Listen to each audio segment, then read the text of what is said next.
When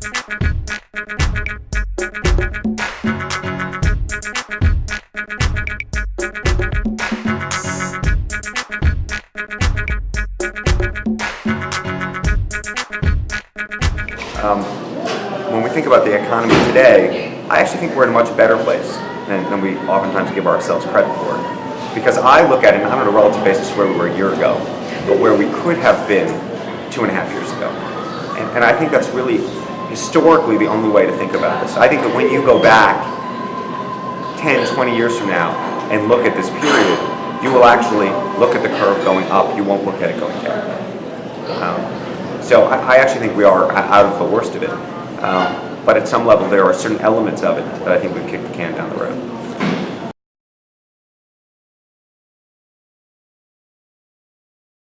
You know, there are many fathers to the financial crisis. You know, we can blame credit rating agencies, bankers gone wild on Wall Street, regulators who weren't minding the store, Alan Greenspan who had interest rates at rates that were remarkably low and probably too low.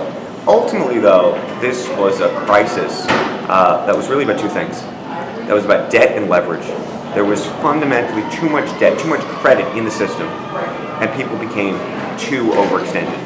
And at some point in the summer of 2007, the market, which is really based on, frankly, nothing more oftentimes than confidence, was broken. People decided that certain people along the daisy chain of trades, right? I make a bet with you, you take half that bet, you lay it off on somebody else, they left. At some point, we decided that somebody in that chain wasn't good for the money anymore. And I think it slowly, probably not even slowly, very quickly unraveled from there.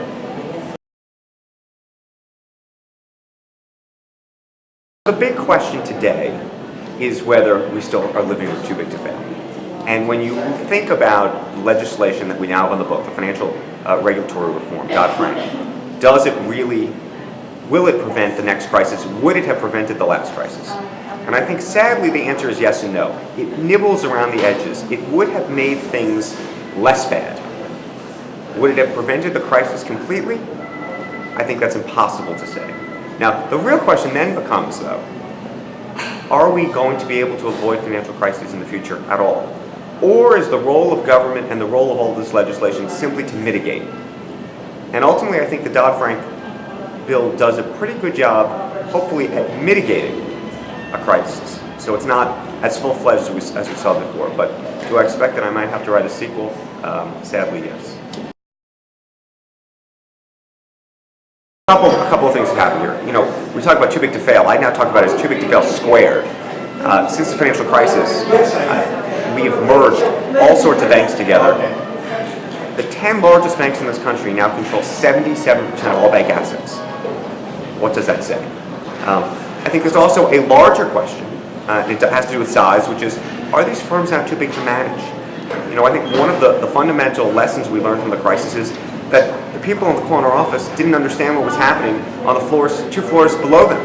When you start thinking about institutions that are nationwide, if not global in nature, and have hundreds of thousands of employees with all sorts of different products, it becomes very hard, physically, just from a practical standpoint, to actually manage it all. I think at the moment, actually, that you're not going to see a JP Morgan Chase or a Bank of America pick up even more. What I think you will see is smaller regional banks get bigger so that they can compete with the likes of the JP Morgans and Banks of America. And what does that say about our society and what we need to do? I don't think regulators are going to step in and stop smaller deals from happening, because ultimately it's very difficult, given that the CEO of a smaller bank can say, well, look at those guys. I got to compete with them. So I think you're going to continue to see this trend, and we've seen financial mergers over and over again, really for the past 2 decades.